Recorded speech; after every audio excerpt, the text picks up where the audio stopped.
Hello my dear students, how are you. आप सब लोग अच्छे से होंगे और पढ़ाई कर रहे होंगे।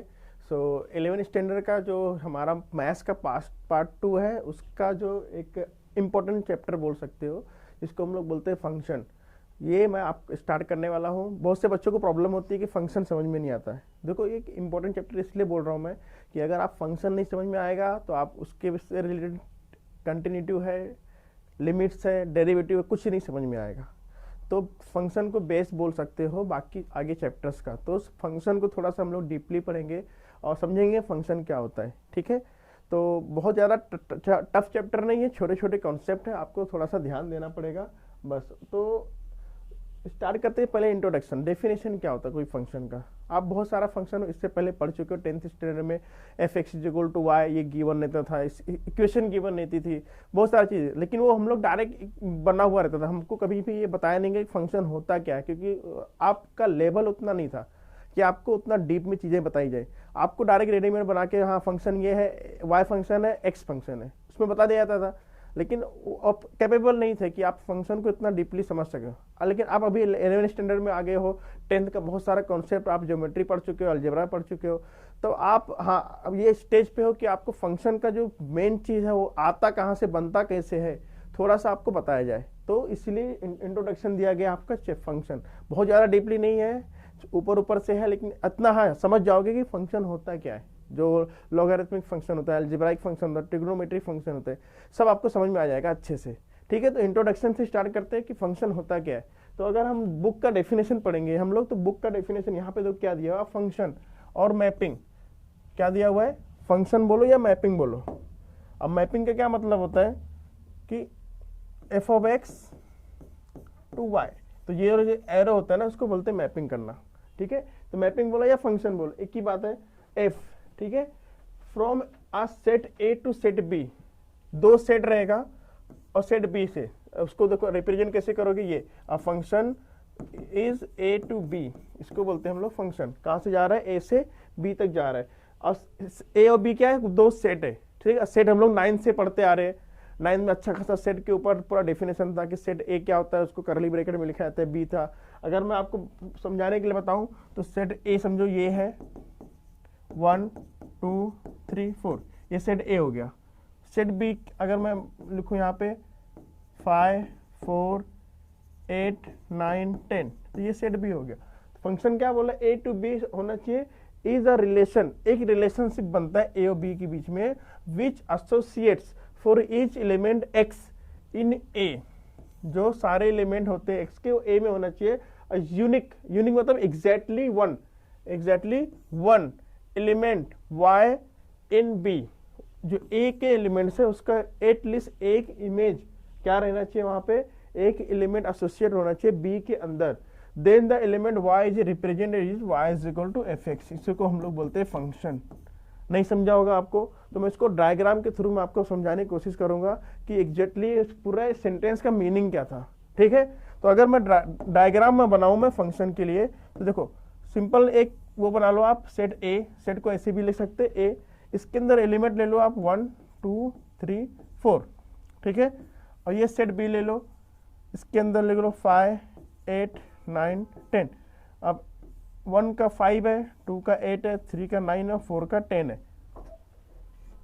तो 1 का इमेज कितना बन रहा है, 5 बन रहा है, 2 का इमेज 8 बन रहा है, 3 का इमेज 9 बन रहा है, 4 का इमेज 10 बन रहा है। मतलब सेट ए के जो एलिमेंट्स है उनका इमेज पूरा सेट ए के सेट बी में बन रहा है, कहीं भी कुछ नहीं बच रहा है, तो इसको एग्जैक्टली एक एक एलिमेंट है, तो इसी को हम लोग बोलते हैं सेट।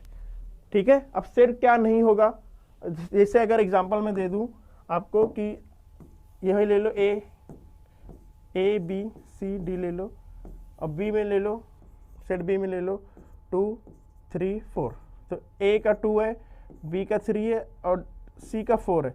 अब ये फंक्शन नहीं बोलोगे आप, ये फंक्शन नहीं कहलाएगा। क्यों नहीं कहलाएगा, क्योंकि देखो डी का जो इमेज है यहाँ है ही नहीं, प्रेजेंट ही नहीं है, तो फंक्शन नहीं हो सकता है। ठीक है, तो ये फंक्शन नहीं है। ठीक है, और एग्जांपल में अगर लूं, ए को सेट ले लेता हूं, ए 2 3 4, यहाँ बी ले लेता हूं मैं 6 8, 2 का 8 है, 3 का 6 है, 4 का ये है, ठीक है।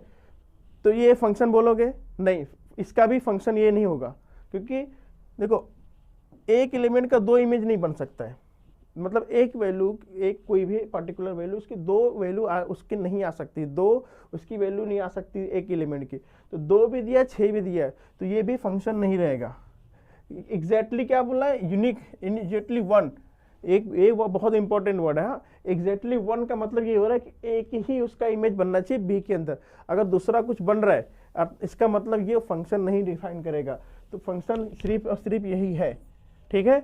आई थिंक आपको समझ में आ गया होगा कि फंक्शन में बोलने की क्या कोशिश कर रहा हूँ, ठीक है। तो उसके अंदर कुछ टर्मिनोलॉजी होते हैं जो आपको समझना है, देखते हैं। हाँ, रेंज ऑफ फंक्शन क्या होता है, ठीक है, ये पहले समझेंगे, ठीक है। डोमेन और कोडोमेन क्या होता है। तो अभी जैसे मैं बताया मैं आपको कि 2 सेट अगर बनाओगे आप, क्या बनाओगे, 2 सेट, ये सेट ए हो गया और ये सेट बी हो गया, ठीक है। इसका ले लो 1 2 3 4, यहाँ पे ले लो 1 4 9 16, ठीक है, सेट बी।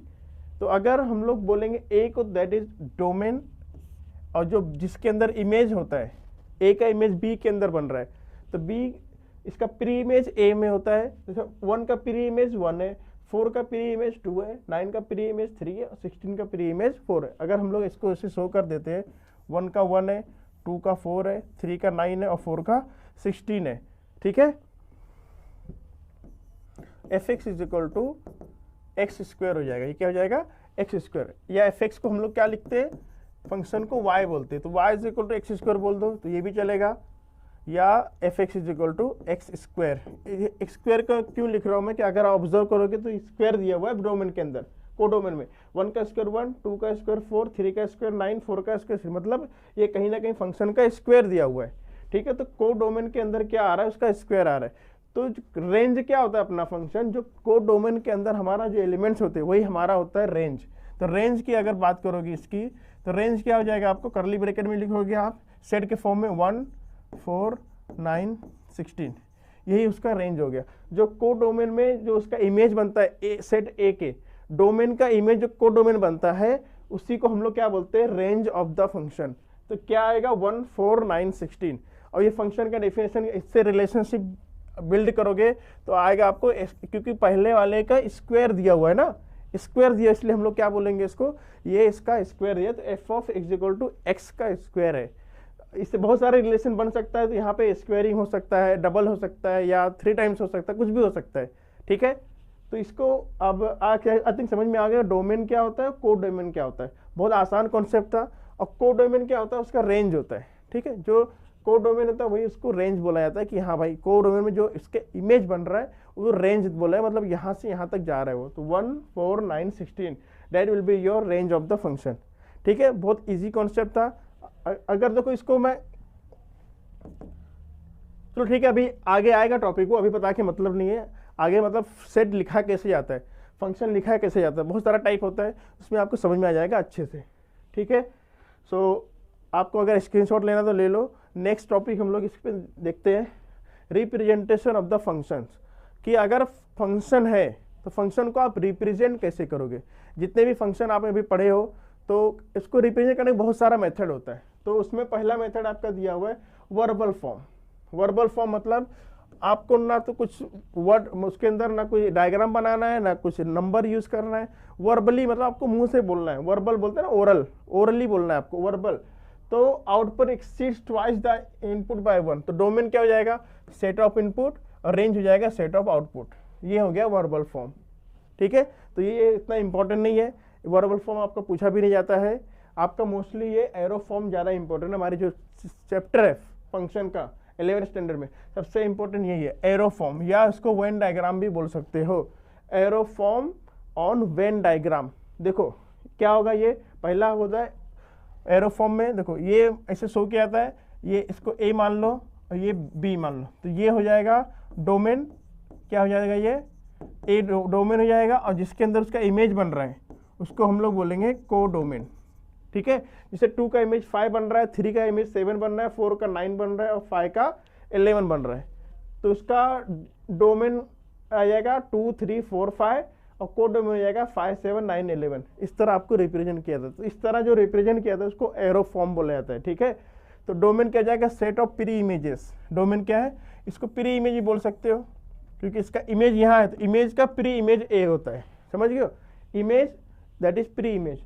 और रेंज क्या हो जाएगा, सेट ऑफ इमेजेस। रेंज क्या हो जाएगा, सेट ऑफ इमेजेस। आपका रेंज की अगर बात करो तो अभी इससे पहले मैं आपको बताया रेंज क्या होता है, जो इसका इमेज होता है, कोडोमेन के जो एलिमेंट्स होते हैं उसको हम लोग बोलते हैं रेंज। तो रेंज क्या हो जाएगा इसका, अगर रेंज की बात करो तो रेंज हो जाएगा 5, 7, 9, 11, इसका हो जाएगा रेंज। तो range is equal to codomain, ठीक है। ये तो हो गया दूसरा मेथड। तीसरा method order pair. Order pair हम लोग देखो जब कोऑर्डिनेट ज्योमेट्री पढ़ते तो उसके अंदर हम लोग को सिखाया था कि ऑर्डर पेयर क्या होता है। जैसे अगर कोई पॉइंट पी है तो उसको एक्स और वाई लिखते हैं, तो ये जो फॉर्म होता है एक्स कोमा वाई लिखने का ब्रैकेट के अंदर, इसी को मेथड को हम लोग बोलते हैं ऑर्डर्ड पेयर, ठीक है। अब ऐसा नहीं समझा होगा आपको। अब इसको देखो, एक कोई फंक्शन है 2, 5 दिया हुआ है, 2, 5, 3, 7, 4, 9, 5, 11। क्या मतलब हुआ है, जो ये था ना, ये जो वेन डायग्राम था या एरो फॉर्म था उसी को उसने ऑर्डर पेयर दिया है। मतलब 2 का इमेज क्या बन रहा है 5, देखो यहाँ पे लिखा 2 का इमेज 5, 3 का इमेज 7, 3 का इमेज 7, 4 का इमेज 9, 4 का इमेज 9 और 5 का इमेज 11। तो इसको हम लोग ऑर्डर पेयर बोलते हैं, ठीक है। तो हमेशा इसके अंदर डोमेन क्या रहेगा, फर्स्ट एलिमेंट जो जिसको हम लोग बोलते हैं एक्स कोऑर्डिनेट ना, एक्स वाला जो होता है उसको हम लोग डोमेन बोलते हैं। डोमेन की बात करेंगे तो ये हो जाएगा 2, 3, 4, 5। First element of order pair that will be your domain. Each element of first order pair that will be domain. Set of first component from each order pair. समझ में आ रहा है, एकदम क्लियर लिखा हुआ है यहाँ पे डोमेन क्या होता है। First element first component from the each order pair 2, 3, 4, 5। तो ये हो जाएगा आपका डोमेन। और रेंज क्या हो जाएगा, रेंज दो उसका जो को डोमेन होता है, तो रेंज हो जाएगा set of second component from each order pair that is यहाँ से 5, 5, 5, 7, 9, 11 that will be your range. I think order pair कैसे लिखा था समझ में आ गया होगा अच्छे से। और जो तीसरा जो फार्मूला रूल फार्मूला, जिससे हम लोग सेट जब पढ़ते तो हम लोग सिखाया था सेट बिल्डर फॉर्म होता है, रूल फार्मूला होता है। तो इसी तरह देखो एफ ऑफ एक्स क्या 2x + 1, ठीक है। और x अब x का वहाँ पे रेंज दिखाना पड़ेगा। तो x क्या कर रहा है यहाँ पे, x belongs to natural number और x कहाँ तक जा रहा है, 1 से बड़ा है और 6 से छोटा है, मतलब 1 to 2 to 5 जा रहा है। तो इस तरह जो लिखा जाता है इसको बोलते हैं हम लोग रूल फार्मूला बोलते हैं। क्या बोलते हैं, रूल फार्मूला। तो F of read F of x क्या बोलेंगे, एफ ऑफ एक्स और फंक्शन ऑफ एक्स। डोमेन क्या हो जाएगा इसका, set of values of x. Domain क्या हो जाएगा, जो भी एक्स की वैल्यू तुम पुट करोगे 1, 2, 3, 4, 5। देखो अगर मैं इसकी बात करूं मैं तो देखो 2x + 1, ठीक है, ये हमारा दिया हुआ है। ये तो हो गया पूरा रूल फॉर्म। अब इसको टेबुलर फॉर्म में अगर आपको कन्वर्ट करना है, दूसरा मेथड टेबुलर फॉर्म में, तो x की वैल्यू देखो क्या यहाँ पर डिसाइड किया हुआ है, x > 1 है और <6 है, मतलब x की वैल्यू 2 है, 3 है, 4 और 5 है, ये 4 वैल्यू है। तो इसी 4 वैल्यू को हम लोग बोलेंगे डोमेन। यहाँ बोला है देखो set of values of x for which f of x defined. तो जो भी आपका x की वैल्यू आएगी हो जाएगा डोमेन। क्या आएगा 2, 3, 4, 5, 2, 3, 4, 5। अब 2 अगर रखोगे तो 2, 2 = 4 + 1 तो आंसर आ जाएगा 5। तो यहाँ पे 5 आ गया।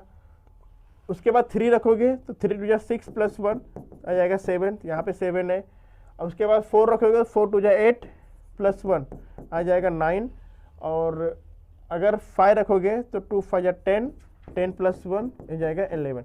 देखो तो डोमेन क्या हो जाएगा, x की वैल्यूज और रेंज हो जाएगा y की वैल्यूज। तो इसको बोलते हैं टेबुलर फॉर्म। जिसे हम लोग 10th में हम लोग बार ग्राफ जब ड्रॉ करते थे तो इसे टेबल बनाते थे ना हम लोग, ये वाला x और y की 2, 3, 4, 5 इसे बनाते थे टेबुलर फॉर्म। ये फंक्शन होता था, ठीक है। तो आई थिंक आपको समझ में आ गया फंक्शन को लिखा कैसे जाता है। बहुत सारा मेथड है लेकिन हम लोग मोस्टली किसको प्रेफर करते हैं, इसको और इसको। ये दोनों ज़्यादा इंपॉर्टेंट है, ये सब भी यूज़ होगा। लेकिन सब मिला के क्या हो, एक रिप्रेजेंटेशन ऑफ फंक्शन होता है। फंक्शन को रिप्रेजेंट करने का सब ये क्या अलग अलग मेथड है जिसको हम लोग पढ़ चुके हैं, ठीक है। तो ये ज़्यादा 1, 2, ये 3, ये 3 पे ज़्यादा फोकस किया जाता है। बाकी छोटे मोटे अगर आएंगे तो हम लोग उसको पढ़ लेंगे बीच में, ठीक है। नेक्स्ट देखते हैं हम लोग टाइप ऑफ फंक्शन, टाइप के फंक्शन के तो बहुत सारा टाइप है, तो इतना सारा तो पढ़ नहीं सकते हम लोग। जो लिमिटेड है, जो मोस्टली बार बार यूज होते हैं, वो हम लोग पढ़ेंगे, जो ज़्यादा इंपॉर्टेंट। पहला और कांस्टेंट फंक्शन। कांस्टेंट मतलब होता है F of X is equal to कोई वैल्यू ले लो, समझो ले लो 3 ले लो, या इसको और फॉर्म में लिख सकते हो F of is equal to K, कोई भी एक वैल्यू के ले लो। अब F of X is equal to 3 का क्या मतलब हो रहा है, ये अगर हम लोग उसको डायग्राम बनाएंगे इसको, और 1 2 3, तो यहाँ पे 3 ले लो, तो 3 ये हो जाएगा कि ये y की वैल्यू होती है, ठीक है, x की वैल्यू रखने पे y की वैल्यू मिलती है ना, 3 मतलब यहाँ पे आएगा। तो x की कोई भी वैल्यू रखो, चाहे 1 2 3, सब पे y की वैल्यू क्या मिलेगी, कांस्टेंट मिलेगी। देखो सब जगह क्या आ रहा है, कांस्टेंट आ रहा है, कोई वैल्यू चेंज ही नहीं हो रही है। तो इस तरह के फंक्शन को हम लोग बोलेंगे कांस्टेंट फंक्शन। 3 आ रहा है तो वैल्यू चेंज ही नहीं हो रही है, कांस्टेंट हो रहा है। यहाँ भले चेंज होता जाएगा लेकिन वो चेंज नहीं होगा, y चेंज नहीं होगा, क्योंकि x की वैल्यू रखने पे y चेंज होना चाहिए, लेकिन चेंज नहीं हो रहा है। हर जगह 3 आ रहा है, सिर्फ x चेंज हो रहा है। तो इस तरह के फंक्शन को हम लोग बोलते हैं कांस्टेंट, या एफ इज इक्वल टू के मतलब कांस्टेंट वैल्यू होती है। आइडेंटिटी फंक्शन, आइडेंटिटी मतलब होता है सेम, ठीक है, एक ही वैल्यू होती है। जब समझ में क्या मतलब हो रहा है, यहाँ पे x की वैल्यू और y और x की वैल्यू बराबर होती है, या F of X is equal to क्या बोल सकते हो, ये x के बराबर ही होता है। क्या बोल सकते हो, एफ ऑफ एक्स की वैल्यू x के बराबर, मतलब जो भी वैल्यू रहेगी वो x के बराबर रहेगी। इसको हम लोग टेबुलर फॉर्म में समझेंगे तो इजी पड़ेगा। जैसे x और y है, ठीक है, आइडेंटिटी फंक्शन में क्या होगा, ये कोई भी 3 वैल्यू लेके रखते हैं, यहाँ पे 2 है तो इसका भी वैल्यू भी 2 रहेगा, यहाँ 1 यहाँ 1 -2 मतलब जो x की वैल्यू रहेगी वही वैल्यू y की रहेगी। तो हमेशा उसको बोलते हैं आइडेंटिटी फंक्शन, सेम वैल्यू आती है x और y की। तो इस तरह के फंक्शन को हम लोग क्या बोलेंगे, आइडेंटिटी फंक्शन। बहुत आसान था। नेक्स्ट देख लो 1 to 1 फंक्शन। नाम से समझ में आ रहा है 1 to 1 मतलब हर एक का जो a में इमेज है उसका इमेज किधर बनना चाहिए, b में बनना चाहिए, उसको बोलते हैं 1 to 1 फंक्शन। जैसे अगर मैं a लिख लूँ यहाँ पे 1 2 3, यहाँ पे b लिख दूँ मैं 8 16 24, तो हर एक का एक एक इमेज बन रहा है ना यहाँ पे, तो इसको बोलते हैं हम 1 to 1 फंक्शन। एक से एक कोई भी एलिमेंट का डबल फंक्शन नहीं है, तो इसको बोला जाता है 1 to 1 फंक्शन। ठीक है, आई थिंक समझ में आ गया होगा 1 to 1 फंक्शन क्या होता है। अब मेनी टू वन का मतलब क्या रहेगा, अगर मैं इमेज बनाऊं ऐसे, ए है ये बी है, 1 2 3 4, ठीक है, यहाँ लिख देता हूँ 6 7 8 9, तो 1 का 6 है, 2 का भी 6 है, 3 का 8 है और 4 का भी 8 है। तो इस तरह का जो फंक्शन है मेनी टू वन, बहुत सारों का एक ही फंक्शन है। समझ में आ रहा है, वर्ड से ही समझो, मेनी टू वन। तो ये इस तरह का जो फंक्शन होता है उसको हम लोग बोलते हैं मेनी टू वन फंक्शन। हमेशा ये होता है एक की 2 वैल्यू मिलती है, तो हमेशा ये किस में पॉसिबल होता है, जब स्क्वायरिंग करते हैं, क्या करते हैं, स्क्वायर करते हैं तो उसका 2 वैल्यू प्लस माइनस दोनों आता है ना, यहाँ पे प्लस माइनस दोनों आंसर आता है। इसलिए हम लोग F of X equal to X square ले लेते हैं। हम लोग क्या फंक्शन ले लेते हैं, एक्स का स्क्वायर मोस्टली बनता है ये, तो मेनी टू वन फंक्शन में स्क्वायर लेते हैं हम लोग। तो ये जरूरी नहीं है, आप यहाँ पे समझो अगर 2 का इमेज एक ही नंबर बन रहा है जिसका इमेज, तो वो हो जाएगा मेनी टू वन फंक्शन। समझ में आ गया होगा आपको। 7 9 का नहीं बना, 3 का भी 8 है, देखो यहाँ से ये 8 आ रहा है यहाँ से, लेकिन अगर यहाँ से 2 चले जाएगा, इसका 2 बन जाएगा तो नहीं चलेगा। हाँ, जैसे अगर देखो बहुत बच्चे इसमें कंफ्यूज हो जाते हैं कि सर मेनी टू वन में क्या 1 का भी 6 है 2 का भी 6 है, चलेगा क्या? हाँ चलेगा। देखो क्या प्रॉब्लम होता है मालूम है कि कंडीशन क्या है, हर एक का जो ए में दिया हुआ है हर एक एलिमेंट का एक इमेज बनना चाहिए। ठीक है, अब ऐसा अगर जनरल लाइफ में एग्जाम्पल की बात करोगे, हम लोग थोड़ा सा अगर डेली लाइफ में देखते हैं तो बोलते हैं ना हर एक का कोई एक साथी होना चाहिए ना, हर एक बंदे का क्या होना चाहिए, एक ही साथी होना चाहिए। ठीक है, अब बोलोगे सर 1 का भी 6 है 2 का भी 6, तो उसमें देखो वो 1 और 2 का प्रॉब्लम नहीं है, प्रॉब्लम भी 6 वाले का। भाई इसकी कैरेक्टर बोल सकते हो लेस है ना, ये 6 लेस है, उसके 2 है, लेकिन उनका तो अब देखो 1 क्या समझेगा, मेरा 6 से रिलेशन है, 2 क्या बोलेगा, मेरा भी 6 से रिलेशन है, लेकिन वो दोनों को ये नहीं मालूम ना कि दोनों का एक ही से रिलेशन चल रहा है। समझ रहे हो, ऐसे डेली लाइफ में भी होता है ना। तो कैरेक्टरलेस कौन है, 6 है यहाँ पे, इसके इससे भी चल रहा है, इससे भी चल रहा है, लेकिन ये दोनों को नहीं पता है कि हाँ दोनों का एक ही है, तो ऐसा समझ सकते हो ये वैलिड है, लेकिन ऐसा वैलिड नहीं रहेगा। दोनों में फ़र्क समझो बेटा, बहुत कन्फ्यूजन होता है बच्चों के अंदर। ये सर बोलो ये चलेगा, अगर मैं वही बात करूँ मैं ए और बी की 1 2 3 4, यहाँ पे लिख दो 6 7 8 9, और 1 का 6 है और 1 का 7 है, तो फिर ये फंक्शन नहीं रहेगा। क्यों, दोनों में फ़र्क समझ में आ रहा है। अब इसका इमेज 2 के साथ चल रहा है, तो ये वैलिड नहीं रहेगा, तो ये फंक्शन ही नहीं रहेगा, क्योंकि 1 का 2 वैल्यू मिल रहा है, 6 भी मिल रहा है 7 भी मिल रहा है, तो फंक्शन नहीं रहेगा। हाँ ये चलेगा, 1 का 2 हो सकता है, क्योंकि स्क्वायरिंग करते हो आप तो उसका 2 वैल्यू आती है ना, प्लस माइनस, तो ये वैलिड है, तो यहाँ पे ये चलेगा, ये फंक्शन है, इसके लिए इसलिए बोलता हूँ मेनू टू 1। लेकिन ये नहीं चलेगा कि 1 का 2 इमेज नहीं बनना चाहिए कभी भी, प्री इमेज जो रहेगा उसका, हाँ बी में अगर 1 का चारों से एक ही इमेज बन रहा है, अगर चारों का एक ही इमेज बना तो भी फंक्शन रहेगा। इसे मैं अगर बता दूं मैं 1 2 3 4, यहाँ पे एक ही एलिमेंट है 4, इसका भी 1 बनना है, इसका भी 1, इसका भी 1, इसका भी 1, तो इसमें ये चारों की गलती नहीं रहेगी। प्रॉब्लम इसके अंदर है कि चारों से रिलेशन बना के रखा है, लेकिन ये क्या कहलाएगा, फंक्शन ही कहलाएगा, लेकिन ये वैलिड नहीं है। आई थिंक इतना एक्सप्लेनेशन इनफ है ये मेन टू 1 फंक्शन समझने के लिए, ठीक है। आई होप समझ में आ गया होगा, तो इसका स्क्रीनशॉट ले लो। ये सारी चीज़ें आपको अच्छे से ध्यान में रखना, क्योंकि आगे जब भी क्वेश्चन सॉल्व किया जाएगा तो ये सारी चीज़ें आपका वहाँ पे क्या जज किया जाएगा, आपने कितना समझा है फंक्शन को, ठीक है। नेक्स्ट जो टाइप है वो ऑन टू फंक्शन, ठीक है।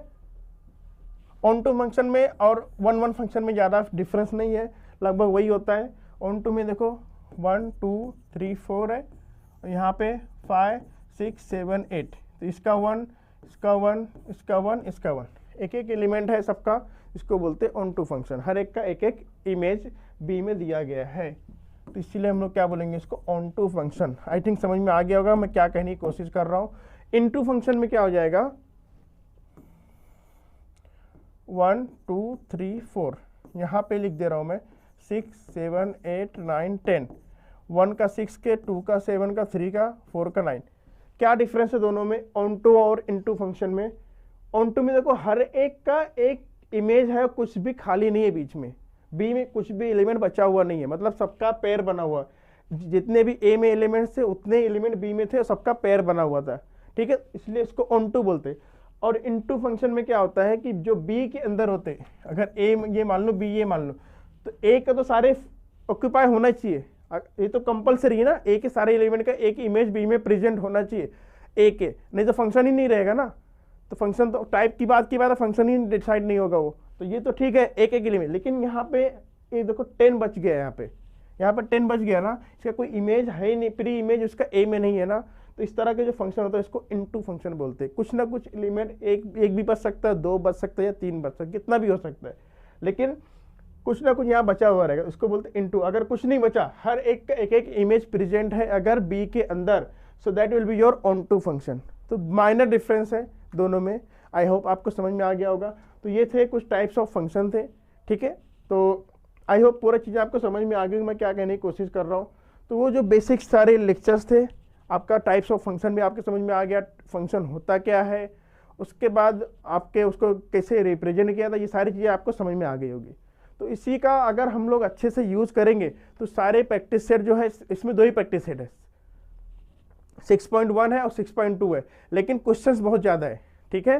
तो हम लोग जो इम्पोर्टेंट क्वेश्चंस है वो सारे क्वेश्चन हम लोग ट्राई करेंगे सॉल्व करने की, पूरा तो नहीं करेंगे, इतना ज़रूरत भी नहीं, उतना सारा कोई कराएगा भी नहीं पाएगा, ठीक है। तो जो चीज़ें अपने को लगेगा हाँ अपने को आगे यूज़ कर सकते हैं, उसका हम लोग मतलब अगर आगे उसका यूज़ हुआ, 12th में यूज़ होगा, या आगे वाले चैप्टर्स जो है ये लिमिट्स हो गया, कंटिन्यूटी हो गया, या डिफरेंशिएशन हो गया, तो वो उतना चीज़ तो आपको पढ़ना ही पड़ेगा ना, सब पूरा वास्ट तो नहीं पढ़ना है, लेकिन जो भी इंपॉर्टेंट रहेगा मैं सारी चीज़ें कराने की कोशिश करूँगा, ठीक है। तो ये पूरा जनरल बेसिक थे 6.1 के लिए, इतनी चीज़ें आपको पता होना चाहिए, ठीक है। आई होप समझ में आ गया होगा। तो स्टार्ट करते हैं 6.1 के कुछ क्वेश्चन लेंगे आज, और बाकी क्वेश्चन हम लोग नेक्स्ट वीडियो में स्टार्ट करेंगे, ठीक है। तो एक क्वेश्चन ले रहा हूँ मैं, 6.1 का पहला क्वेश्चन है, देखते क्या दिया हुआ इसके अंदर। देखो 6.1 है, क्या बोला है, check if the following relations are function. आपको क्वेश्चंस दिया हुआ है, आपको यही बताना है कि फंक्शन है कि नहीं फंक्शन है, ठीक है। तो फंक्शन का डेफिनेशन आपको दिमाग में रखना है कि हर एक एलिमेंट का एक इमेज होना चाहिए बी के अंदर, ठीक है, एक ही इमेज होना चाहिए, ठीक है। तो अगर आप देखोगे, ऑब्जर्व करोगे अच्छे से, तो क्वेश्चन नंबर 1 में क्या दिया हुआ है, ये ए दिया हुआ है, ये बी दिया हुआ है, ठीक है। देखो 2 का -3 है, 1 का -1 है, -1 का 1 है और -2 का 5 है, ठीक है।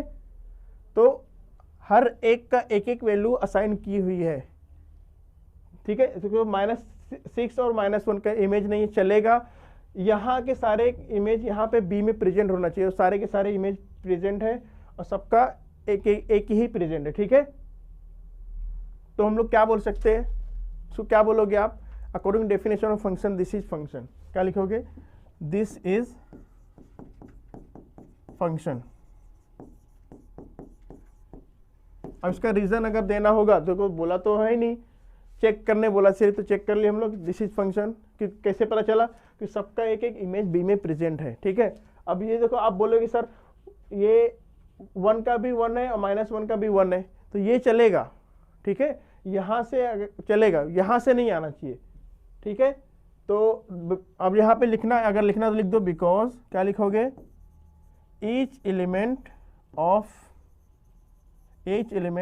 सेट ए, सेट ए के सारे एलिमेंट्स का सेट ए असाइंड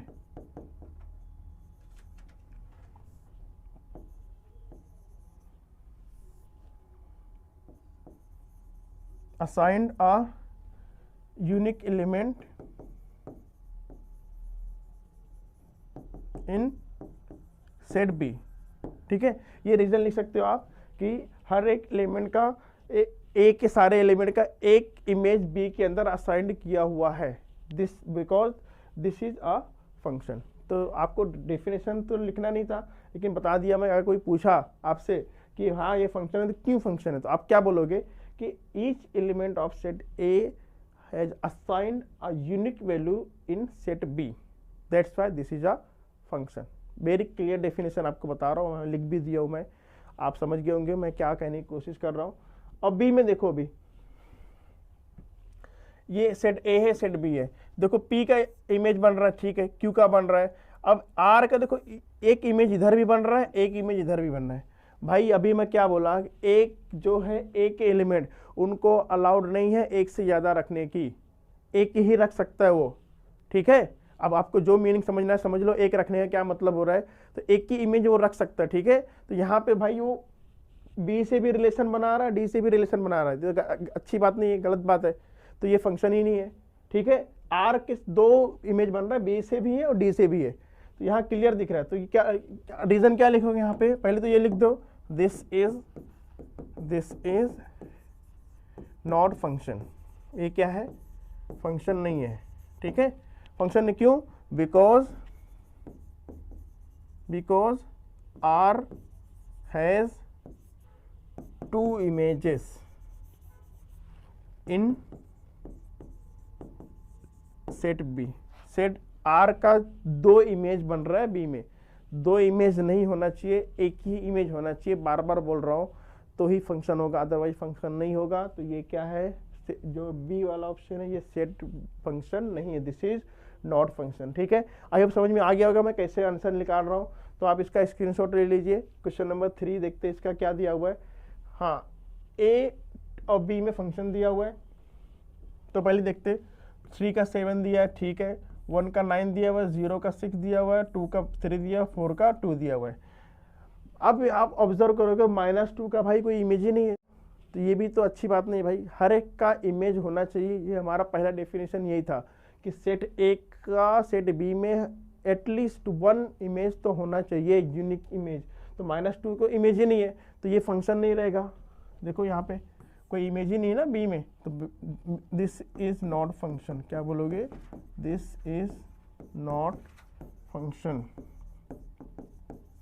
यहाँ पे रीजन लिखोगे, बिकॉज क्यों नहीं फंक्शन है, C has no image in set B, C के पास कोई भी इमेज नहीं है सेट बी के अंदर, that's why this is not function. I hope आपको समझ में आ गया होगा। मैं फंक्शन पूरा जो समझाया था वहाँ पे डेफिनेशन आपको यूज़ करना और उसका अच्छे से आंसर निकालना, ठीक है। सो यहाँ पे हम लोग स्टॉप करते हैं। 6.1 का क्वेश्चन नंबर 1 मैंने कंप्लीट कर दिया है। रिमेनिंग क्वेश्चन हम लोग नेक्स्ट वीडियो में देखेंगे, ठीक है। तब तक आप चैनल से बने रहिए और अपने फ्रेंड्स वगैरह को भी शेयर कर दीजिए और चैनल को सब्सक्राइब करने के बाद लाइक बटन दबाना ना भूलिए, ठीक है। Thanks for watching.